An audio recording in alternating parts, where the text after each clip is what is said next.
Good evening. Welcome. Today is a special South by Southwest edition of our Civic Saturday series. Thank you for taking time to join this community. If you haven't already, share your location, your city, state, or campus in the chat. My name is Heather Vaughn. I lead educational outreach at the Annette Strauss Institute for Civic Life and lecture in the Moody College of Communication at the University of Texas at Austin.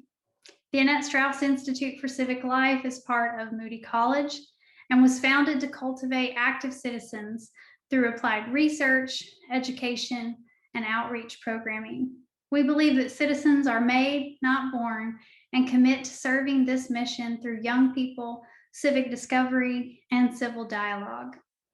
In case you're new to this event series, I want to share what Civic Saturday is. With you, we are building a community for us to connect with each other and ourselves, find ways to be involved, and practice habits to be active members of society. Whether it's your campus, your neighborhood, your city, this Civic Saturday group, every community of yours will be better by contributions that only you can make. Each of us shape how our community functions and evolves. Remember, this is your community, so share your ideas in the chat, ask questions in the Q&A. You can upvote questions that you want to see answered. Community is built through traditions and shared experiences. For Civic Saturday, that means we have a civic text and theme that is explored through performing arts, discussions, and student-led content. In honor of the South by Southwest Festival that is upon us, though virtually, today's event focuses on how the arts promote activism and how activism influences the arts. Both directions create impactful change. To center on our theme today, I invite you to take a collective breath with the community. Deep breath in. 3, 2, 1. Release. Now, get comfortable. We have an amazing program for you, and it starts with our civic text from Doris Summers' 2014 book, The Work of Art in the World, Civic Agency and Public Humanities. All of us would do well to consider art's ripple effects, from producing pleasure to triggering innovation. And acknowledging art's work makes us cultural agents, those who make, comment, buy, sell, reflect, allocate, decorate, vote, don't vote, or otherwise lead social, culturally constructed lives. The appropriate question about agency is not if we exercise it, but how intentionally we do so, to what end, and what effect. Agent is a term that acknowledges the small shifts in perspective and practice that can be described as a war of position in which organic intellectuals, including artists and interpreters, lead moves toward collective change. It won't do to indulge in romantic dreams about art remaking the world, nor does it make sense to stop dreaming altogether and stay stuck in cynicism. Between frustrated fantasies and paralyzing despair, agency is a modest but relentless call to creative action, one small step at a time. Agency calls us forth to creative action, one small step at a time. So what is your role as a cultural agent? How can you use this role for the greater good? I encourage you to explore those ideas throughout the evening. And we are fortunate enough to have an amazing lineup of dreamers that are taking action this evening to motivate and energize you. To start off our Art by Activism program, we'll begin with Jackie Venson, a singer-songwriter from Austin. Obsessed with music from an early age, Venson attended the Berklee College of Music to practice classical piano. However, it wasn't until she switched to the electric guitar that her long simmering passion for emotive live performance was realized. She's currently a well-decorated Austin Music Awards winner and on the March cover for Austin Monthly Magazine. Make some noise in the chat and welcome to the stage, Jackie Venson. Fire to fight, hear my cry, I won't lie down. Fire to fight, lose my sight, time to mend. Love transcends death, destruction, exploitation. Love transcends shame, regret, mess, confusion. Love transcends greed and hate, manipulation, and all of time. Love transcends.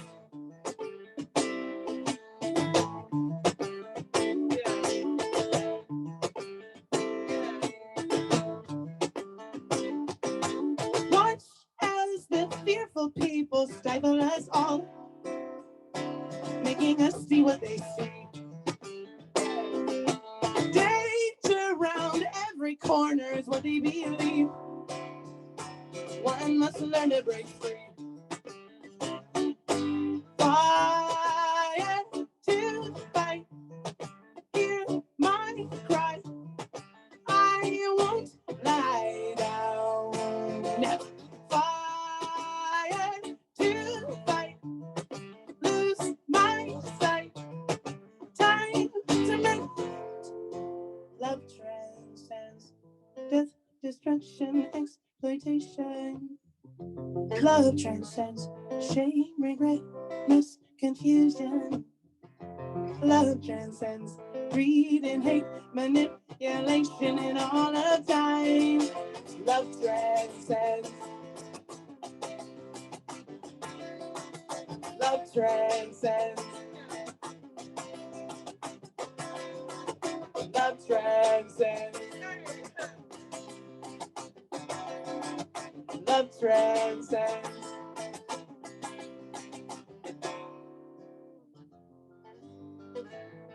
Whisper words of revolution, sowing seeds of days to come. Pray for peace and absolution. There is power in our tongues. Love transcends.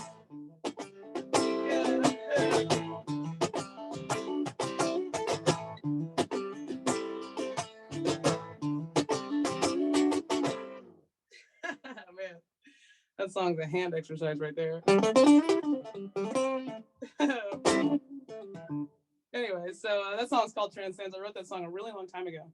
I actually wrote that song a long time before a lot of what has been happening with police violence and racial police violence.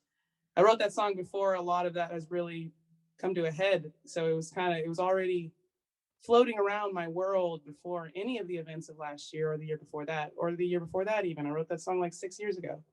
So it's kind of hard to be an artist who gathers inspiration from the world around you. It's hard to be that and not come to these topics, you know? People are always like, oh, don't get political. I'm like, what are you talking about? It's like a really large portion of all of our lives. And a lot of that stuff, it like intersects with ethics, it intersects with morality. And it's really hard, like it's impossible as a well-rounded person, as a well-rounded artist, to not talk about this stuff sometimes. So in that way, art will always intersect with activism. If the artist is a true, well-rounded person and artist, you know, they're always going to come to that at some point. You know, and I find that the people who don't accept that part of their lives and that don't, you know, let it in, they never really completely find themselves, you know? And they never completely find themselves as artists either. I've seen that happen a lot. So you have to visit the hard topics if you want to do this, you know? So for ACL, I wore a dress. My Austin City Limits TV taping, I wore a dress. That my sister, she wrote the names of 73 African-American victims of police violence.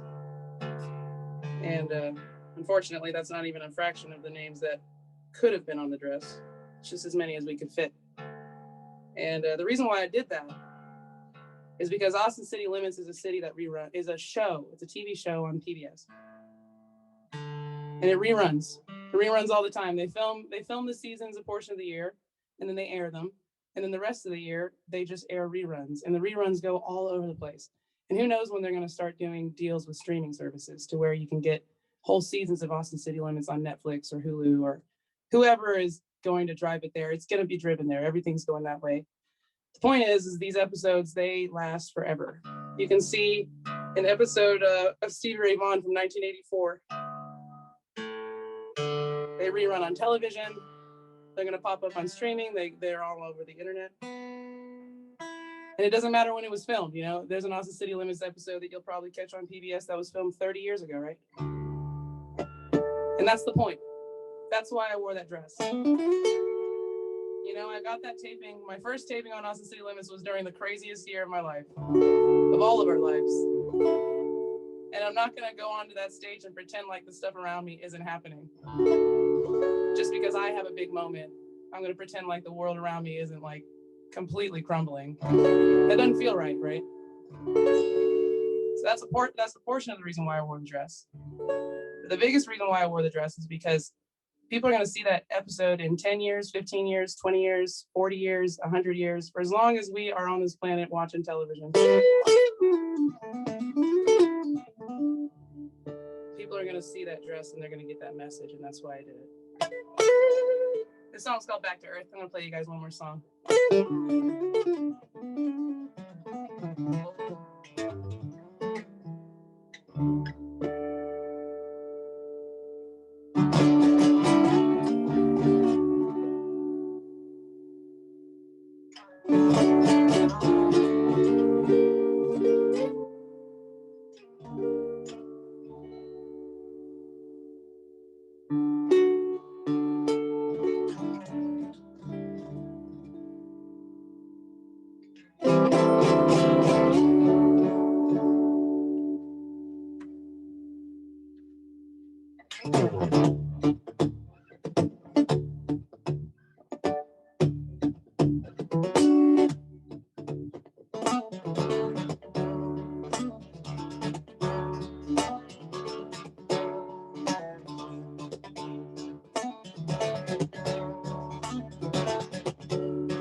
Dance, he said. Dance like you'll never dance again. Laugh, he said. Laugh like you'll never laugh again. Yeah. He died a young man, but seen an old man. Saw him at the end, but a way to begin again. Tell me once, tell me twice, tell me that I'll never die. When you lie, won't you please tell me why? When you can't, then I'll search for the answer.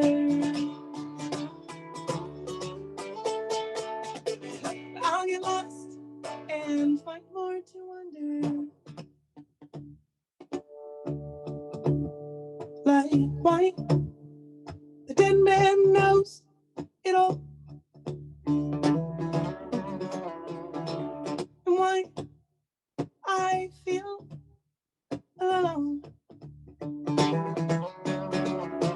and why I try to fly but always fall back to earth.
And when I die, I'll know it all. And I accept that I am alone.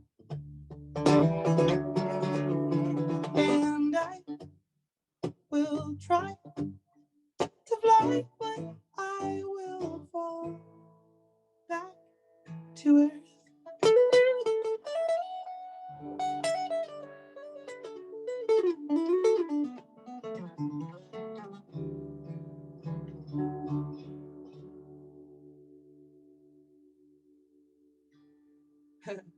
Thanks so much. My name's Jackie Venson. Thanks for tuning in and coming to the event. And I'll see you guys around. Thank you so much, Jackie. No problem at all. I gotta go around to mute it. So Understand.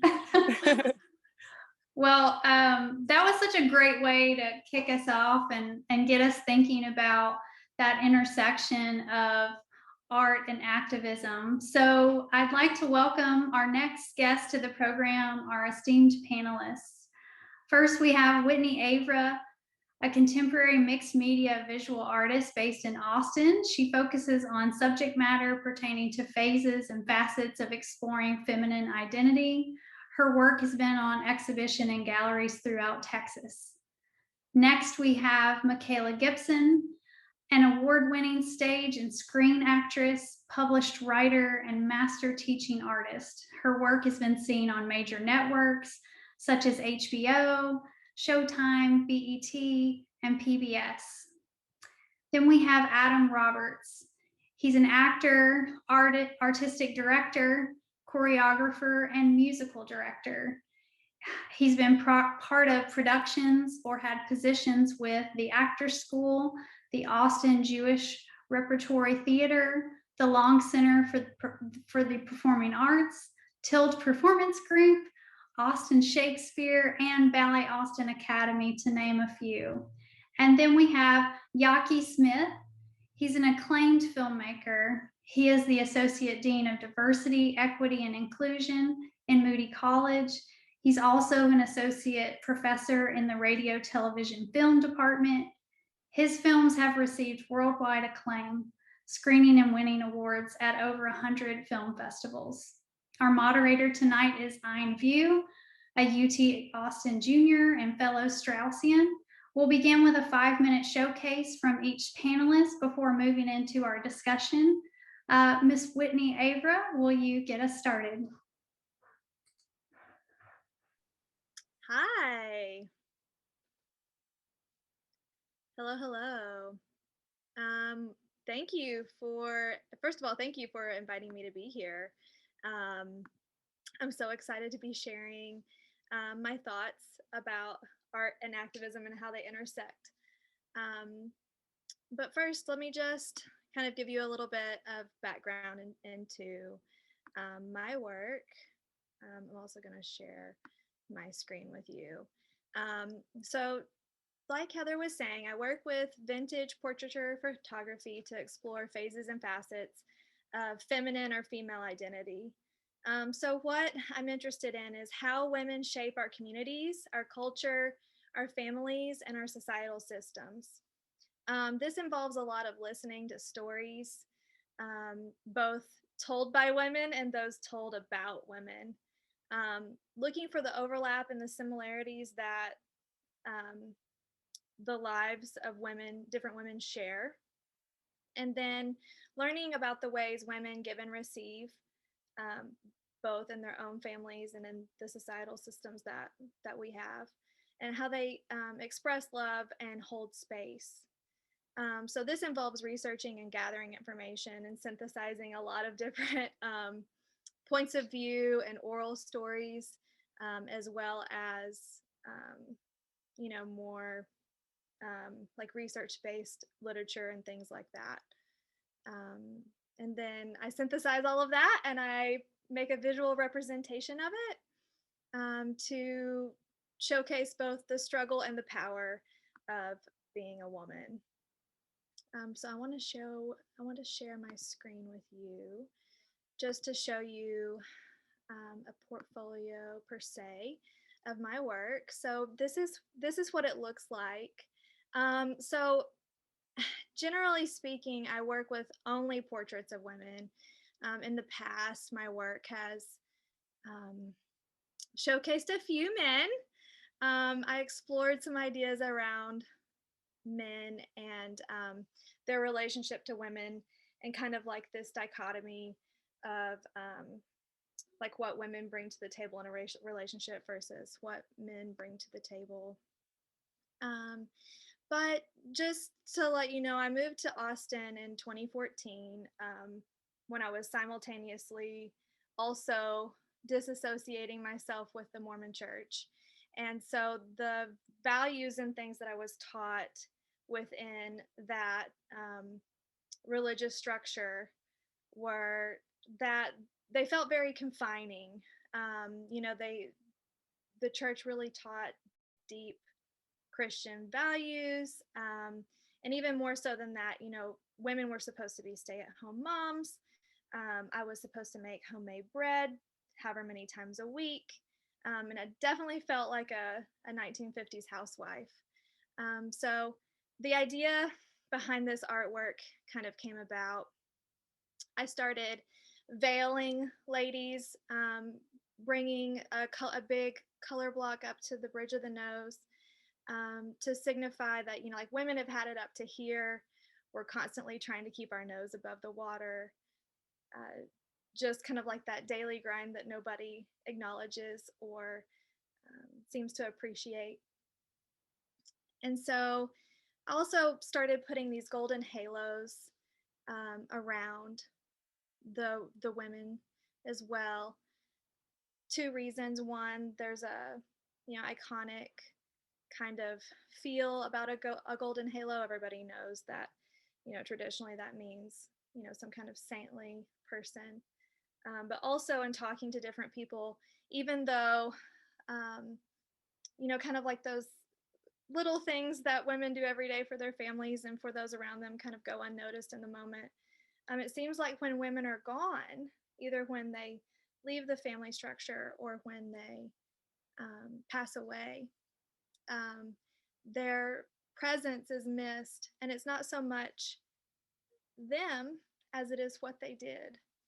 And so that's kind of what my work explores. So it's interesting to me to explore kind of these different ways women interact and help shape our society. That's a little bit about my work. Thank you so much, Whitney. We'll move to Makala.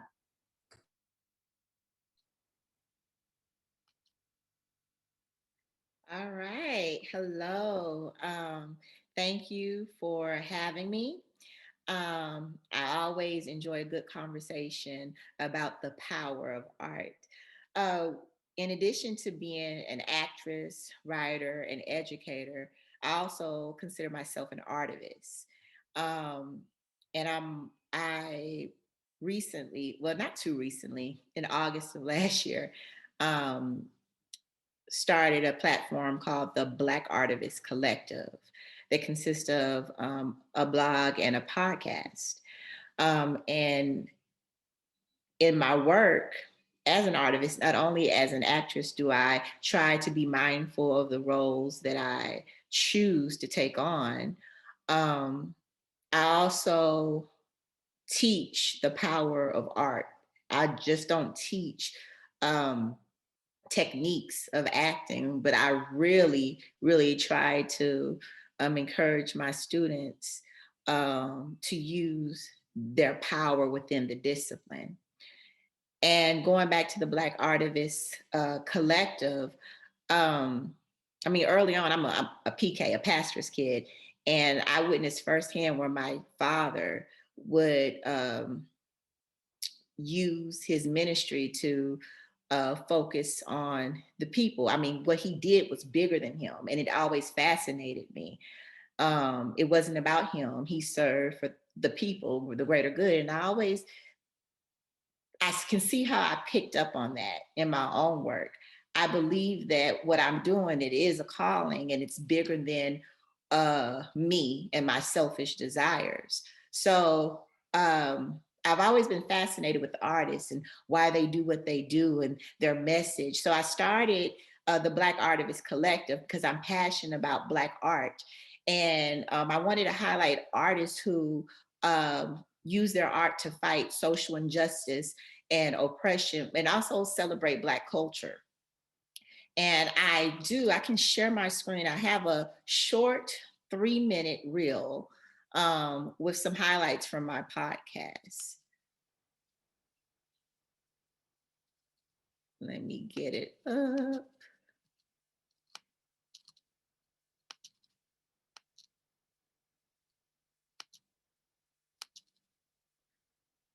All right, it's ready to go.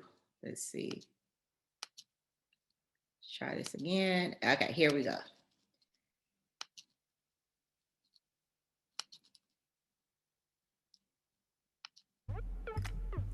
Hello, everyone, and welcome back to the Black Artivist Collective podcast, where we converse with Black artists who are using their art to combat social injustice and oppression, as well as celebrate Black culture. I'm your host, Makala Gibson. We were brought here creatives. You didn't bring us here like with people not with a definition. We were brought here with work ethics. We were brought here knowing how to survive. Mm-hmm. So once we hit American soil and you started putting certain demands on us, the thing that got us through was our ancestors, our prayers. Us remembering those songs that we sung in the motherland that was about recognizing spirit, that was about celebration, that was about, you know, when there were certain songs and dances that were done for funerals and for weddings and for babies being born and for, that was before you brought us here. So we didn't come here with nothing, honey. So there's no way possible that we can ignore our ancestry. The forces that want us not to speak, there's nothing that they can do about it. Mm-hmm. That's how I see artivism. Mm-hmm. There's nothing like it's something that cannot be silenced. Yeah. Or like it's something can happen to me, something can happen to this body today. Mm-hmm. You know what I mean? Like I could be taken out today. Mm-hmm. However, what we have left is not going to be silenced. You can burn my whole studio down, but in one kind of way, that message has hit somebody. Yeah. And they're going to take that and place it. So it's a thing that can't be stopped. And that's the way I see that. I don't feel that I have the right to tell any other artist what their responsibility is. Mm-hmm. You know, I know what I feel like my responsibility is as an artist. Yeah. And that is to use my creativity in the furtherance of my people's liberation. That's what my work is about. And that's what I do. But I'm not the type of person who's a pragmatist and says all artists must do this or they're not. You know, I don't dictate to other artists. And if you feel like I do, then we can maybe do some collaborative projects or something like that. But if you don't, I can appreciate your practice and what you do and, you know, your output. But I'm not going to tell you that you should be doing what I'm doing. Yeah. You know what I mean? Because creativity is that's soul work. Yeah. And that comes from each person's soul. And no one has the right to tell another person what their soul should produce. All right.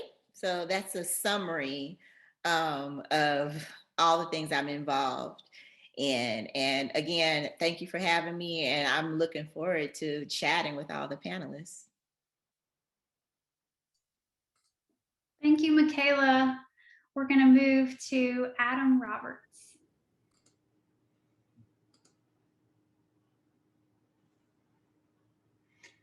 Wow. So first of all, can I just say how honored, truly honored I am to have been asked to be a part of this panel of incredible work. Just watching and listening to Makala talk about her podcast and her work is a hard act to follow, as we say in the theater. I was not a preacher's kid like Makala, but I am the son of funeral directors. And one of the interesting things that I think that influenced me in terms of my growing up was I got to see how people could be helped and touched through one of the darkest points in their lives at a in the context of maybe 1 day or 2 days. And I think that inspired my work in activism and in art. I also come to the world of disability arts because I have a disability myself, an optic nerve atrophy.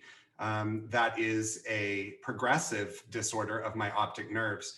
And so putting these two, the nexus of those two things, of growing up, really recognizing how it was that people were being served by my family in times of crisis, and also with my own disability, really instilled in me the desire to have, at least as part of my life, a hand in the disability arts community. And so in 2013, I co-founded Tilt Performance Group, which is a theater company based here in Austin. Our mission is to shatter disability stereotypes through inclusive theater. We've had about 6 seasons now. We're into our 7th season. Most of the work that we do at Tilt is devised, so original work, which is kind of unique for disability theater companies, many of which do revivals of previously produced work. And so one of the things that we do is we come together as a company. We are a theater company, meaning that as opposed to auditioning outside of our organization for every production that we work on with Tilt, instead we welcome in people from the community of Tilt company members to cast each individual production. So we probably have had maybe 50 actors, performers with disabilities that are sort of part of the Tilt family, have come through Tilt at one point or another. And at any given point, we probably have about 25 active company members in Tilt. And so as of right now, I think we have maybe 27 active company members who are part of the Tilt community. We tend to do 4 productions a year, but one of the really amazing things and silver linings that came from COVID and the COVID move to technology, more specifically for us, was that we were able to realize our dream of having an education program, an education arm that built out of Tilt. And that was something that we'd been talking about for years. And when our productions sort of came off the stage and went online, we realized that a way to keep our company members together and active would be to work through Zoom and to finally create that educational initiative. So since the pandemic has started, we have produced 3 original works, full-length original works on Zoom. And we've also then started our next production, which will be premiering in June, and it's about intersectionality. So the intersections of all of the different components that make up a person, because of course, any part of a person's background is not the sole thing that makes up that person as a human. And so we're looking at intersectionality and working to bring that to Austin audiences, but also to the world, because now we've been able to expand our company membership around the world for the very first time since we are digital, and plan to stay in some ways digital as part of our hybrid process going forward. So it's been a real privilege to be able to work with so many amazing company members with a very wide range of disabilities, and to really bring home that shattering of stereotypes to Austin and beyond. So thank you for having me here today. I'm looking forward to the conversation later. Thank you, Adam. And finally, we're going to move to Yaki Smith. Hey, everybody. Thank you for having me. Thank you for inviting me to speak. I'm usually speaking about being a dean, right? Or associate dean, I should say. So it's always an honor when someone from UT actually invites me to talk about my art, my practice, what I do and why I do it. I think for me, art has always been about connecting the experiences of those peoples who have been, one, misrepresented in the media, those whose voices have been stolen from them, and I use that term strategically because it's not about rewriting the narrative. It's really about taking the narrative and co-opting it. And then also those who have been deemed invisible. I've always thought that art was a way to sort of rethink those structures. One of my first moments where I knew that I wanted to be a filmmaker was seeing Boys in the Hood when I was 11 years old. And I mention that because I think that film does everything that I just mentioned. Here you have a story of young men living in South Central, of young men surviving, sort of the mean streets of South Central. But it's not told from a vantage point, one of not only them not being victims, but also it's not told from a place of judgment. What John Singleton does is he rewrites a narrative that for years had been used as a weapon against individuals who lived in the inner city. And that weapon was that, one, they deserved their plight; two, that they were just bad people; three, that they were born evil; and four, and I'm just using four, but there's so many, but four, that there is no way that they could sort of change whatever their environment was, right? And that narrative was used without really giving any real context as to why these individuals ended up where they are, right? Those narratives were usually sort of told without telling me about sort of the social infrastructure that caused some of these societal ills, without talking about miseducation and how purposeful that miseducation was, without talking about food droughts, without talking about employment droughts, without talking about all of, again, these sort of societal sort of infrastructures that were created to keep these individuals bound in whatever situation that they found themselves in. And what John Singleton did again in that film is he rewrote that narrative, thus doing the things I just talked about, giving a voice back to those whose voices had been stolen from them because that film was told from their vantage point, making those that had been deemed invisible visible, because now these aren't individuals who, again, we're fearing. They're not these shadows that are being sort of stereotyped in the media, but they are fully fledged human beings. And for me, I believe that is the purpose of art. That is why we create art. And that's where sort of this intersection of art and activism aligns, right? One of the things that I always hear, and I'm always talking to my students about this, is that all art doesn't have to be political. And I always ask myself, one, well, what does that mean in terms of art not being political? And then I ask my students, well, what do you consider political, right? And political is nothing but a view, right? It's the way that I see the world, right?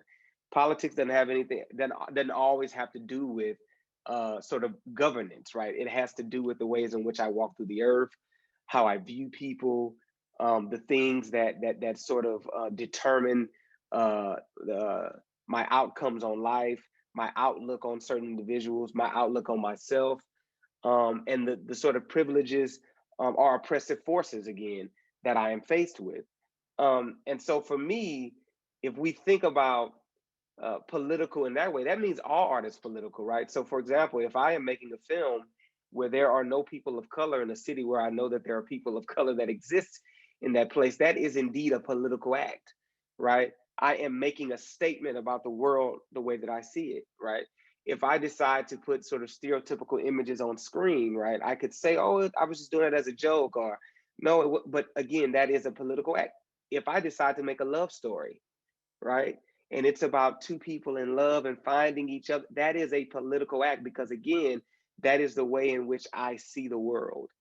And I say that to say that as artists, we can no longer allow our voices not to have or to make a stance, right? Because when we do that, even the idea that we're not making a stance, we're actually making a stance, right? when you say again that you are not saying anything with your work, you are saying a whole lot about the way you see the world and about yourself.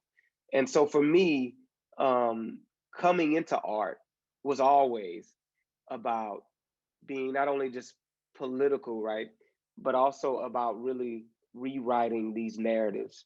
And even today, when I think about the greatest artists that I know, that I am inspired by, the great artists whose work really sort of allows me to see my work through a different lens. I always think about the voice that they're using and the vantage point in which they are telling their stories from, because that matters. If again, if I'm telling a certain story of a particular community, and you immediately feel that the vantage point that I am telling that narrative from doesn't feel like an authentic vantage point, it feels as though I am an outsider looking in. That means a lot about, again, who I am. And it also means a lot about the way that I see the world. And there's an artist, Charlie Palmer, and he said that art should change the temperature of the room. And that is a quote that I just found actually not too long ago. And it in many ways, even in just finding it now, I can see how, again, that quote and the idea of that quote changing the temperature of a room, affecting people when they sit in a theater, really sort of trying to bridge the gap, really trying to build bridges against people, really trying to get people to see the world in a different way, and really trying to get people to change their preconceived ideas of individuals that they don't know. That's the thing that has always driven me, and that is this idea of changing the temperature of a room. And so for me, art activism has always existed together. I don't think one can exist without the other. I think actually they not only fuel each other, but they have the same DNA in them. Because again, we know that a piece of art can change the way that people view the world. We know that a piece of art can change the way that we interact with each other. And we know that a piece of art can be a destructive force in the world as well. And so either sides of that, again, the destructive side of it or the side that's actually trying to build the bridge, that in and of itself is not only a political act, but that is a source of activism. That is a source of trying to change the world. And so for me, that's what art is all about. And that's what it has always been about. Thank you so much for sharing that. So we're going to move into the panel discussion. Remember that if you have questions, please submit those as we start. And I'm going to send it over to Anh to get us started. Hi, thank you to all the panelists for sharing all their narratives about their own personal modes of inspiration behind their work. I just want to start with a question about, due to the adjustments that everyone has had to make due to the pandemic and going into the digital world, the arts and entertainment world, and specifically, has faced a unique challenge in trying to connect with audiences and expanding outreach to get your message out there. So how has this adjustment changed the way you approach the creative process in general and within your own artistic practice or your field? And anyone can start whenever they want. I mean, I'll jump in. You know, it's. I think as a filmmaker, it's been very challenging, right? Because one, you can't gather the same way that you would normally gather. It's difficult to get a crew in the same room. It's difficult to, you know, like, let's say you're bringing in people from out of town to work on your films. It was just very difficult to just keep working. But the way I adjusted, I actually shot an anthology series during the pandemic at the very beginning of it. And one of the things that I did is, instead of sort of creating work in the traditional sense, I found crews that were already like either quarantining with each other or who had remained in close proximity with each other. And I wrote things based upon what they had at their disposal, what resources they had, what actors they had contact with, and then what those performers were actually comfortable with. And I never went on any of those sets. I directed that all from my garage via Zoom. But it took a lot of preparation. And I shouldn't even say it that way, because all films take preparation, but this was a different kind of preparation, because I knew that I wouldn't be able to be on set directing the actors. I knew that I wouldn't be able to be on set communicating with the cinematographers and the art directors and everyone that would be working with. And I also knew that the crew that we would have was going to be very limited. And so it took a lot of back and forth. It took a lot of having Zoom meetings again with the actors, with the performers, with the artists and the creatives who were going to be participating and helping me make the work. But it was a very fulfilling process, because even though it was restrictive, it taught me a lot, right? It taught me a lot about restraint. It taught me a lot about trust. It taught me a lot about sort of approaching art and the idea of filmmaking in a very sort of different and unique way. And although I may not ever shoot a film in that exact way again, there are some things that I learned during that process that I think I will take with me from this point on.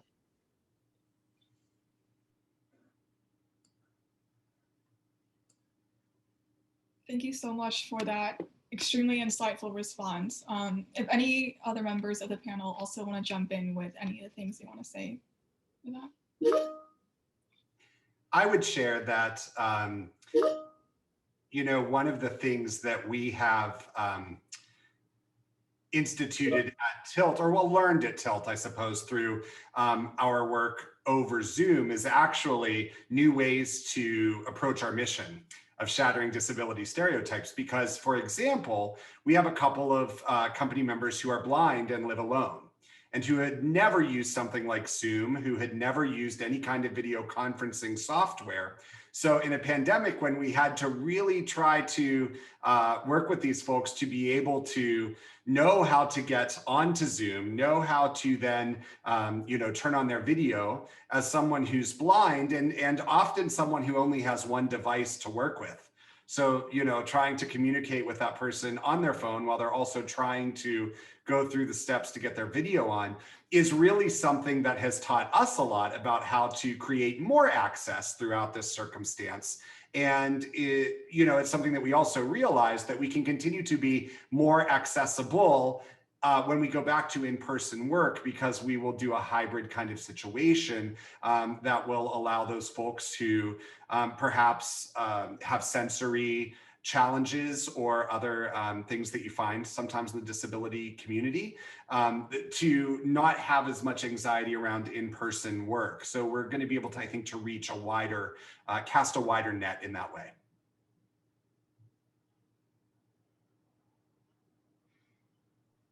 For me, I've been using this time, but let me start off with this. Excuse me if you see my head, my attention is drawn somewhere else. Jackie and I, for those of you who don't know, we're married and we have a little one. And yeah, he's grabbing my attention every once in a while. So excuse me, I don't want to mean to be rude if it looks rude. But to answer your question, I've been using this time to do a lot of research and work on my craft. All right, here come the snacks. Here you go, baby. All right, so I've been researching, particularly I'm working on my solo show. So I've been studying theater and the idea of this multimedia art, you know, and I've been looking at virtual shows. How can we do theater virtually? Can you do it? How can it be engaging? Because one beautiful thing about theater is that I see it as you communicate to the audience. You know, you are there. It's kind of like a call and response with the audience. You know, it's just this communion with the audience, and it's hard to have that online virtually. So I've been studying that, watching lots of shows, and just been using this time to work on my craft, read more. And it's something about when you're not, although I haven't been on a set since COVID. I have not. But I've been enjoying being I guess you can call it a full-time student again. I mean, I've been teaching, but I've been really, really studying and trying to see what's next when I come out. So I think that's for me, it's the beauty of it. And then as creatives, you know, art has evolved, you know, and we always figure it out, you know. We get rejection all the time, and we're always trying to explore, you know, how do I make this work? You know, this is not going to work. So we always figure it out. And I've been loving watching, you know, and seeing how people figure it out. I watched this beautiful show the other night. I just came across it called Fatherland, and it was probably some of the best virtual theater I've ever seen. It was beautiful, you know, and it inspired me. So, I mean, I've been inspired by so many other artists during this time. So, you know, I've been a student, just exploring my craft and learning new things about myself as an artist.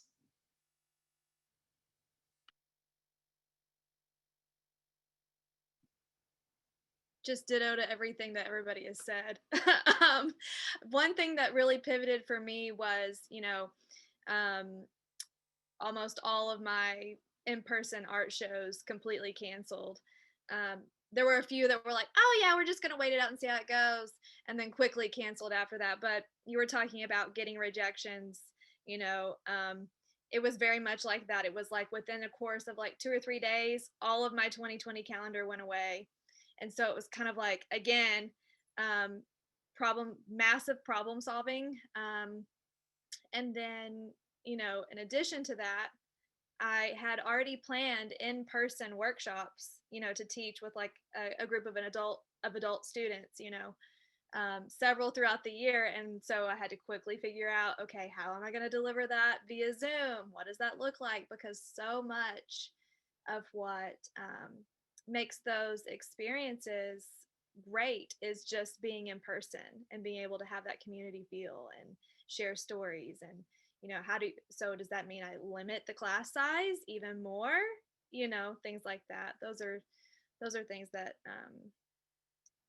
really changed for me personally.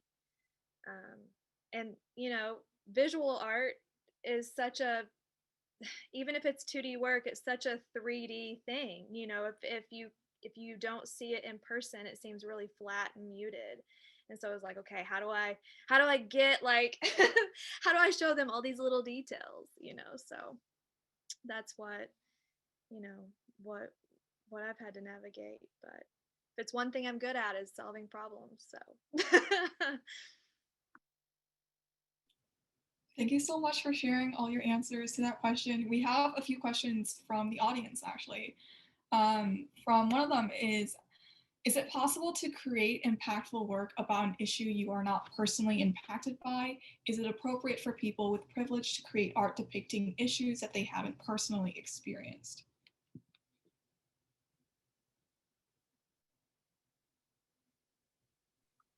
I guess I'll jump in.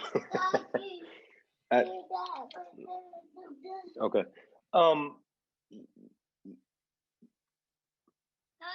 I think the best way for me to answer that is this. I think in order for you to tell any story. No, it's fine. Sorry, y'all.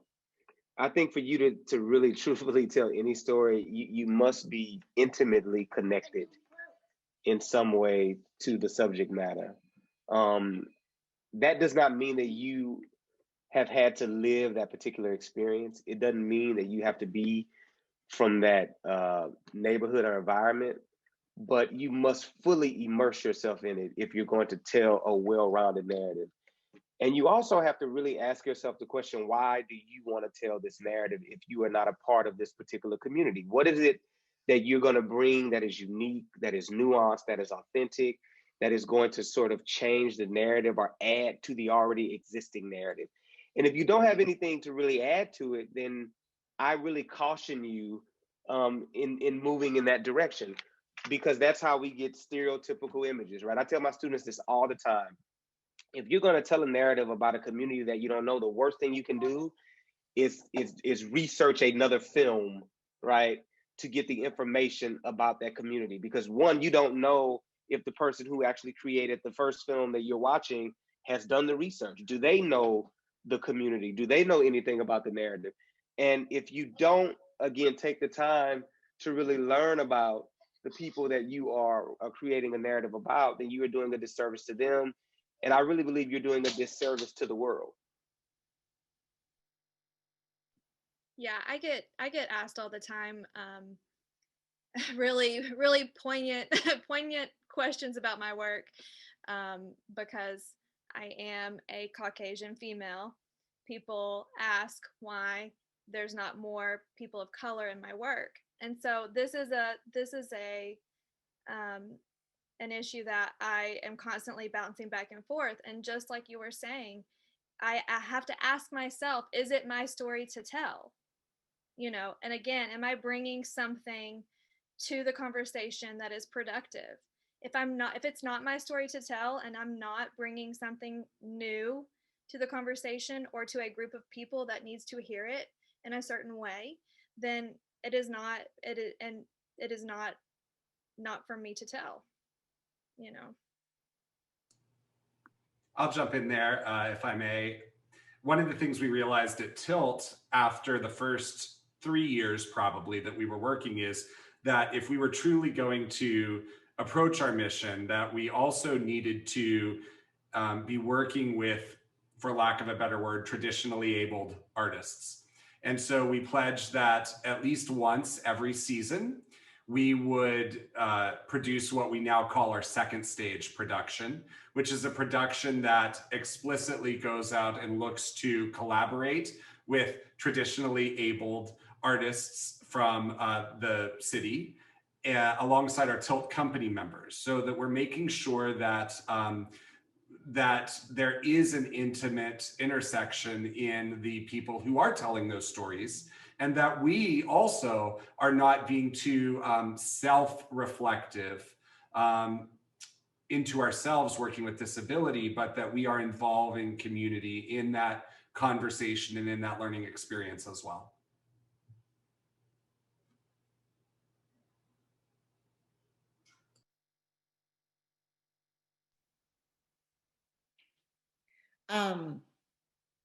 I agree with everything that everyone else said.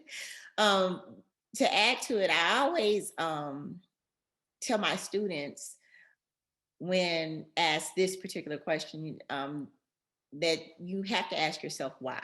Why are you interested in this subject matter or these subjects, these people? And then I also feel like sometimes, honestly, and being honest, sometimes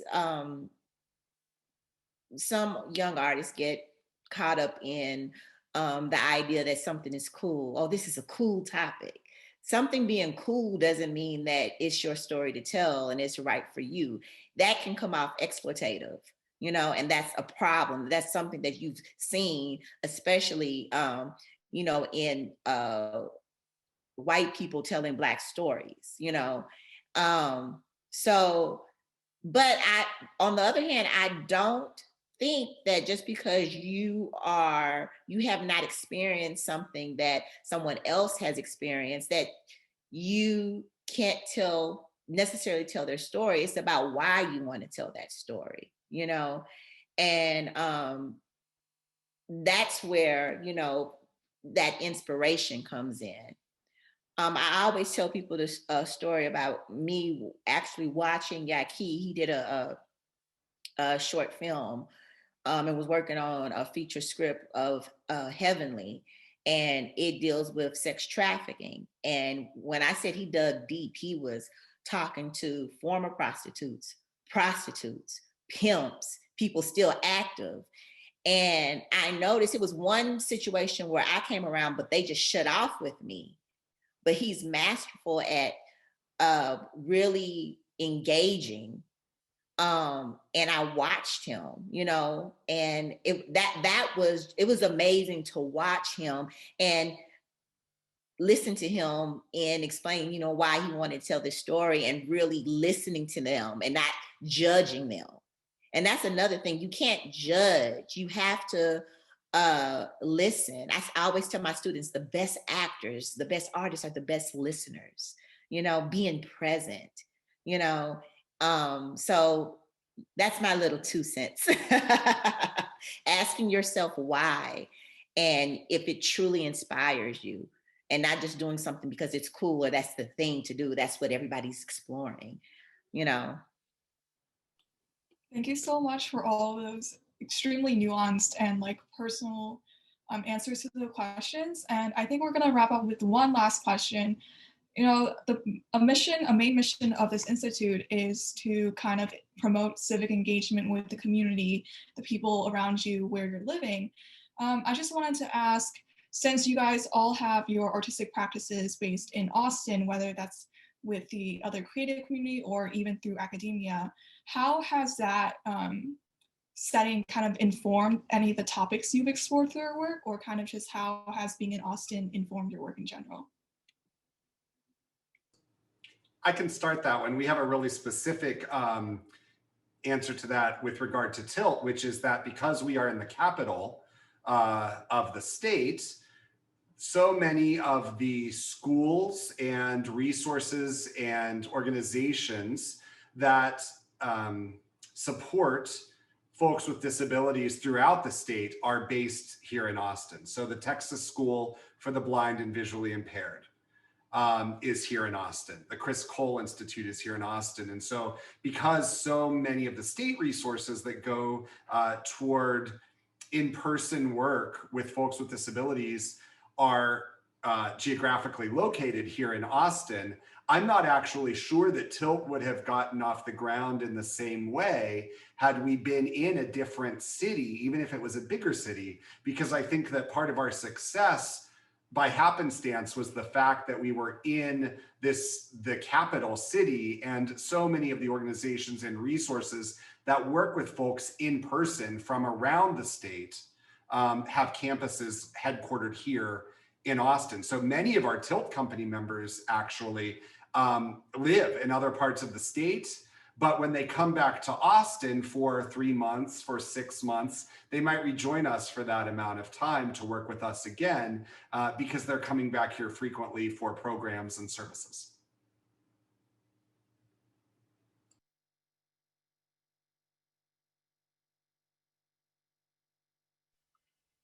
I'll go next. I mean, I think I can't say that Austin necessarily inspires me. I consider myself a Texas filmmaker, right?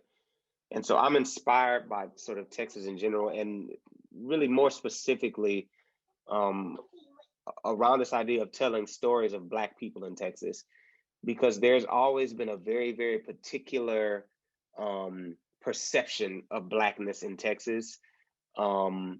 You know, and I always tell people, you know, I grew up in San Antonio at a time when San Antonio was the drive-by capital of the United States.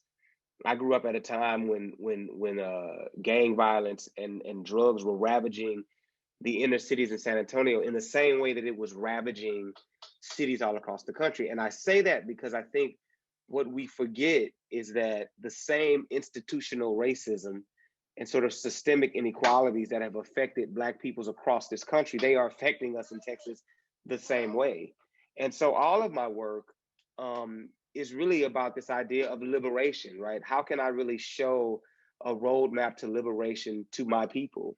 How can I sort of create something that, again, changes the sort of stereotypical and very narrow view of who they are? And that has to do with Texas, because I'm looking in Houston, I'm looking again in Dallas, I'm looking here in Austin, I'm looking in San Antonio, I'm looking down at the Valley, I'm looking at like Black people across this state and really wanting to tell their narratives, because I believe there has to be sort of a collective consciousness, right, around what that narrative looks like, what it feels like, what the texture of Texas is. And yes, it's very different depending upon if you're in San Antonio, Austin, or Dallas, but there's still a sort of a connectivity around Blackness in Texas. And so I'm really keen on exploring that and really interested in exploring that in my work. And I think that's what I've always done since I started making films.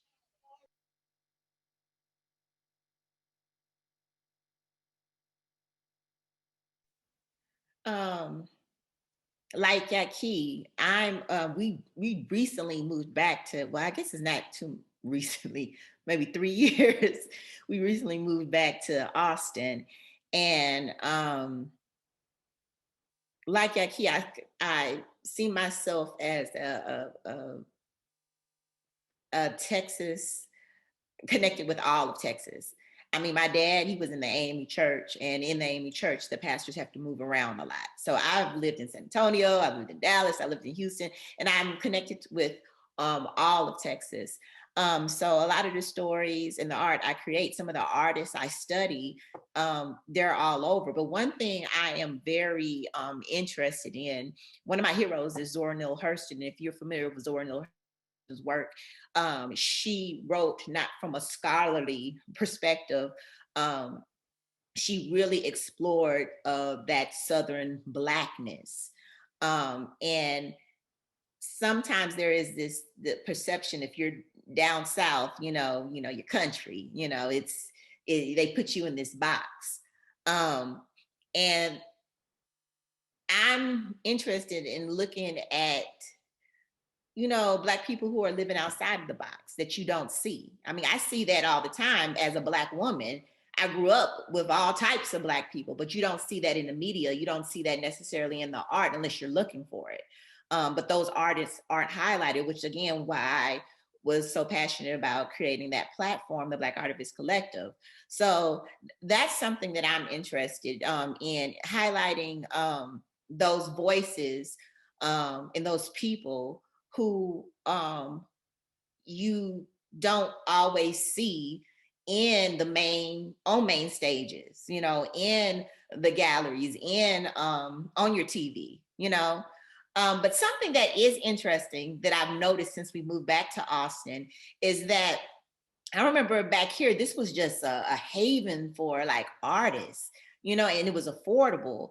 And I remember I was trying to connect with some artists who were here, and they were like, "Oh, I've moved. I live in Seattle. I've moved here. I moved there." And I'm like, "Why are you all moving?"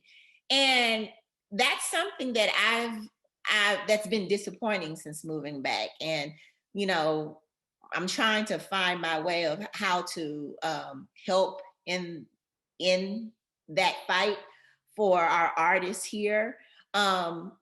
Because that's one thing that made Austin, and still does, so beautiful and unique. The street musicians. I remember seeing some of the most amazing experimental theater here back in the day. And it's like a lot of those artists couldn't afford to live here anymore, and they're gone, So that's something that I challenge the powers that may be, to explore and look into, why are artists leaving? We know why, but we need to do something about it, So there you go. I can speak to that. I can pick up there. I'm a full-time artist, 100% of the time, all day long. And I live in a 1-bedroom apartment with my daughter because that's what I can afford right now. So I hear that loud and clear. I have friends that I met when I first moved here that have since left Austin because of that reason. They're like, I can live over here in this other city, this very vibrant city, for a lot less. So I hear that.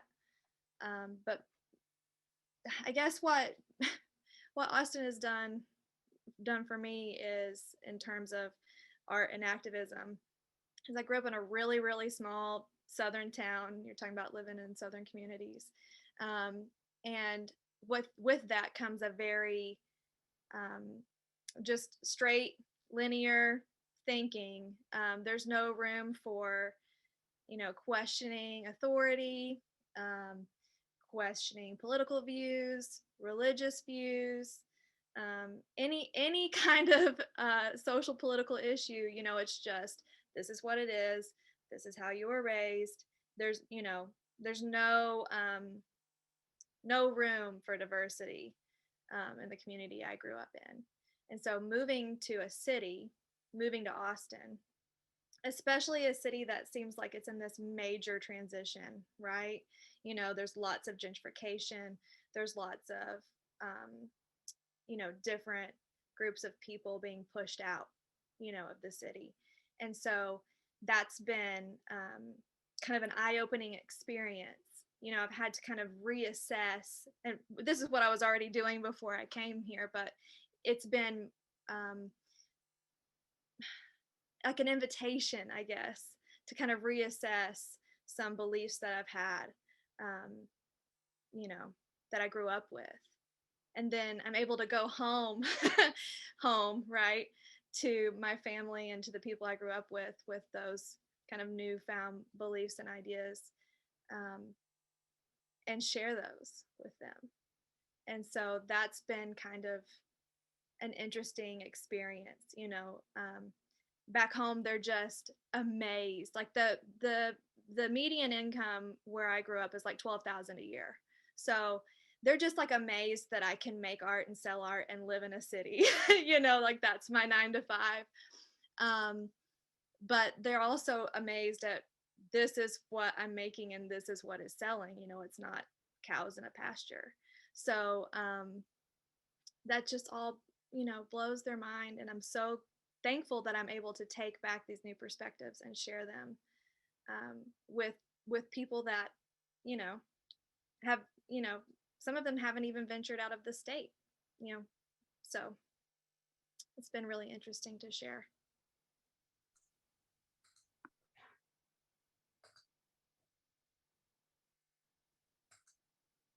Well, I want to thank you all for joining us tonight. It's been such a pleasure to listen to this discussion today. And I feel like we're just continuing to have these South by vibes that are happening by having these conversations and by also having our musicians in the house. So I want to introduce you to our final guest.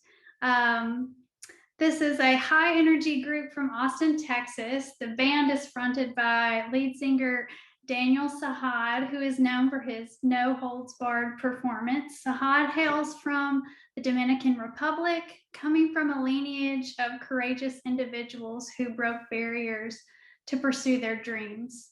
The band, named after a term of endearment used by Daniel's family, came together in 2016 at the University of Texas at Austin and has been featured on NPR's Tiny Desk Contest 2020 and a featured South by band for a couple of years now. So I'd love for you all to give it up for UT Austin's own Nané. Hi, everybody. It's been such a pleasure to listen to you all speak, and thank you for having us here. Just going to go dive straight in and, you know, tell you a little bit about our first song that we're going to be performing here tonight. It's called Something's Gotta Give. This song is about deep, exhausting, and overt lack of social and criminal justice for people of color. We live in a time that has opened the doors to overt racism, unjust incarceration, empty words, and we are perpetually pushed down this slippery slope where there's an obvious winner and the rest are slowly chipped away their hope. So if something that supports or holds another thing begins to give, it breaks.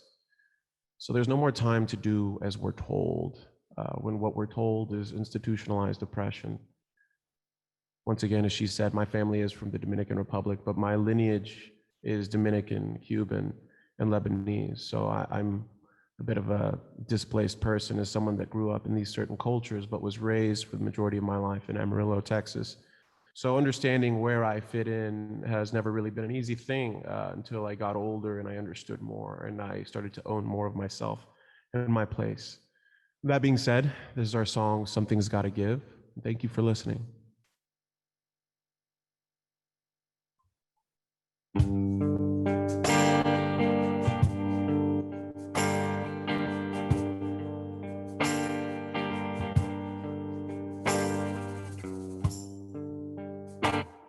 Looking deep inside myself, the lonely two-man cell. I sigh for mother the others who cried out for. Oh, help. Something's got to give, but I know you're gonna take from me.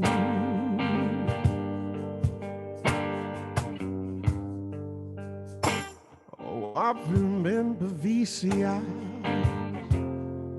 when lies were hard to prove. Now we got screens and TVs in our jeans. Those lies never meant us to you. Something's gotta give, but I know you're gonna take from me.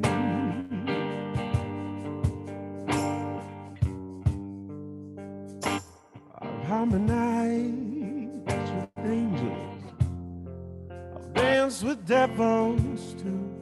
I'm not one to blame, I'm just begging for change. I know that it better come soon.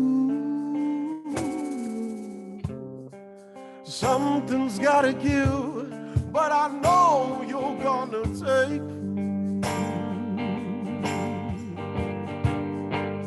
Babe, babe, break me down.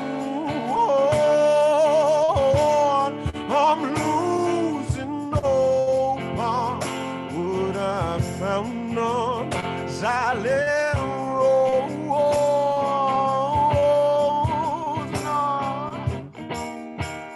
Something's got to give, so do just what you're told.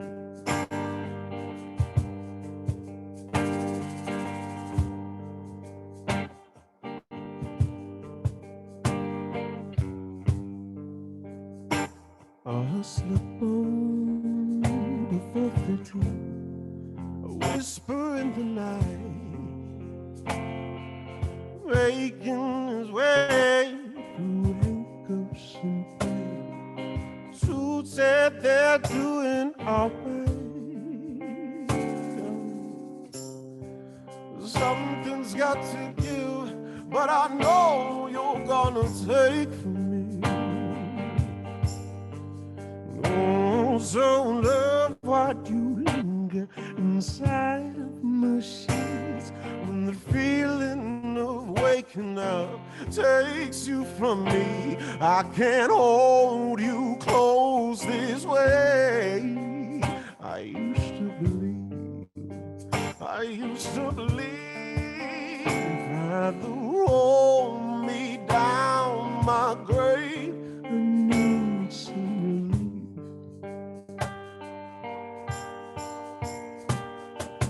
babe, babe, babe, break me down. I'm losing no more, but I found on silent roads.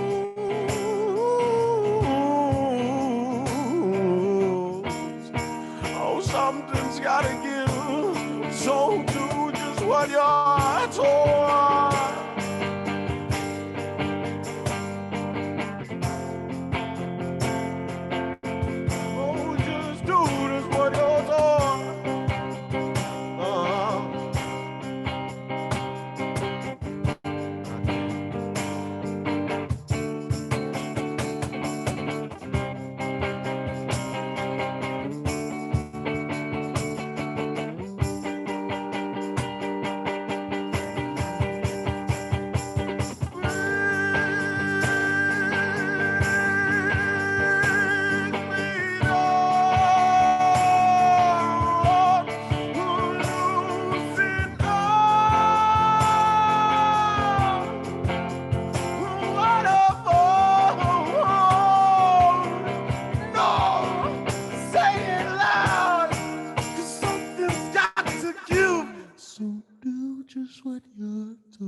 All right.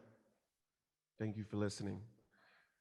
This second song It's one that's really special. We've never released because we're still waiting for it to be a part of a greater body of work.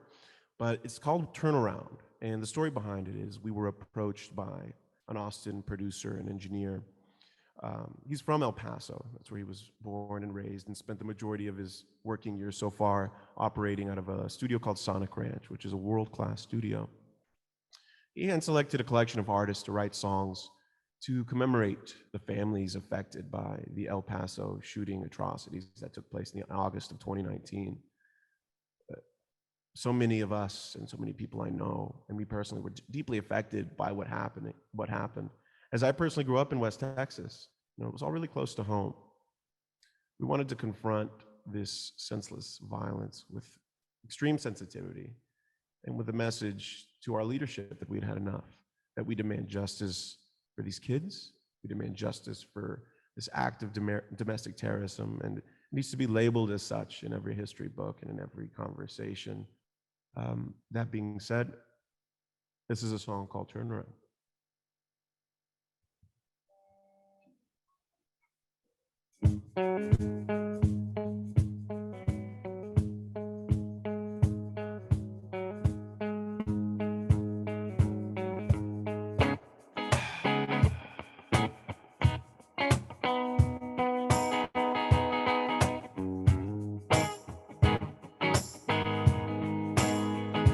Tucking to sleep, and knows now, begging for peace through the smoke clouds.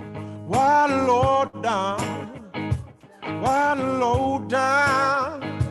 Why the low down? They're selling for cheap, heart and souls now. I want to break free from the hold down. Why the low down? Why the low down? Why the low down? Peter, don't you call my name. Devil gonna come for me.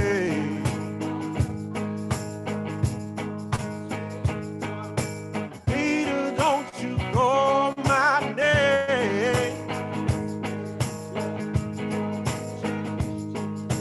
Devil gonna come for me. So you turn around.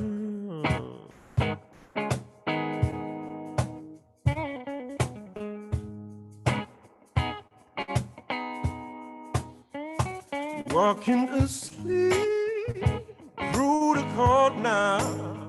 We're back in the streets, morning our time. Why the low down? Why the low down? Why the low down? Peter, don't you call my name.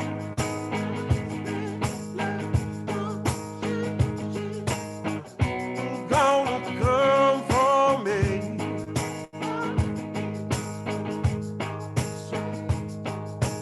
Peter, don't you call my name. Devil gonna come for me.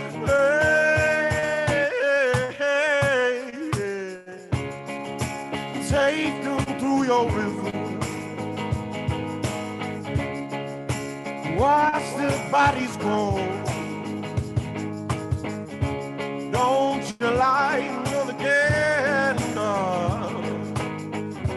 while you're haunted by ghosts. So you turn around.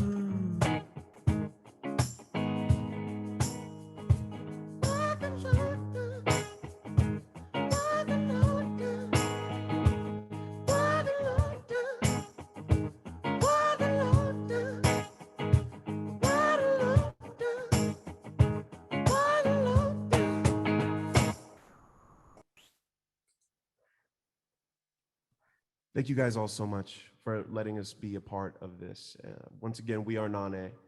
I'm Daniel. I have Ian to my left and Gustavo behind me.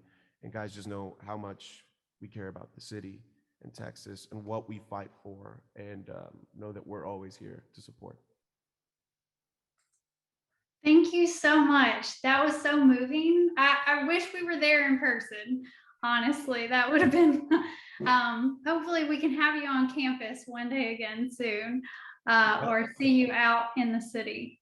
I definitely would love to visit again. It has been a few years. Yeah, I left in 2016, but just know normally we're a 6-piece band, so the impact is even just a little stronger, but hopefully that you guys all felt it, and we were just glad to be here and do what we can.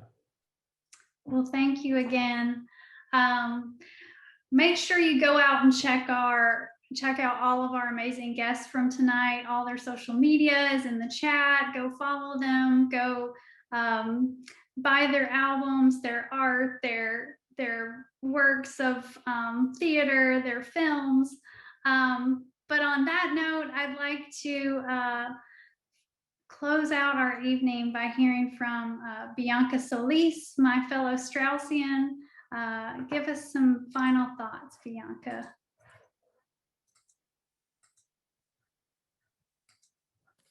All right, hello everyone. Wow, again, thank you, Nané. That was a wonderful performance. I really do wish that we were able to see that in person, but I'm looking forward to potentially inviting you all back in the future. Again, my name is Bianca Solis, and I am the College Outreach Coordinator at the Annette Strauss Institute for Civic Life. It's been an absolute pleasure to join you all this Tuesday evening. Thank you all again to our incredible speakers / performers for sharing their insight, their knowledge, and their talent with us today. For all of my fellow attendees, thank you for taking some time this evening to learn more about the intersections of different cultures, experiences, and sectors, and the transformational power of art and activism that expands participation at all levels of our democracy. While the approaches discussed today may be unique in their application, they share the overarching principles and values of working with communities, purposeful engagement, and valuing the process as much as the output. During this time of what feels like compounding trials and tribulations, I think it's important that we remember that with every new social crisis or health crisis or natural disaster that we've experienced, there has been a new protest, a new fundraiser, a new movement looking to help anyone that may need it. So please try to resist your feelings of discouragement, because it is during these challenging times that comes the fire of activism and the passion of art. And there's no better time to get involved, to speak your truth, to act bravely and creatively, and be a part of the work to progress society. Here at the Institute, we are big advocates of intentionality and civic action. So we are encouraging you all to continue to reflect on what was discussed today and find some time this week to think of tangible ways to enhance your civic engagement, like supporting our local artists and community activists and amplifying their work. So let's continue to work together and hold ourselves accountable for the type of change we want to see in our communities. With that, thank you all for sharing your Tuesday with us. Again, special applause for all of today's performers and speakers. I'm still in awe and truly inspired by your work.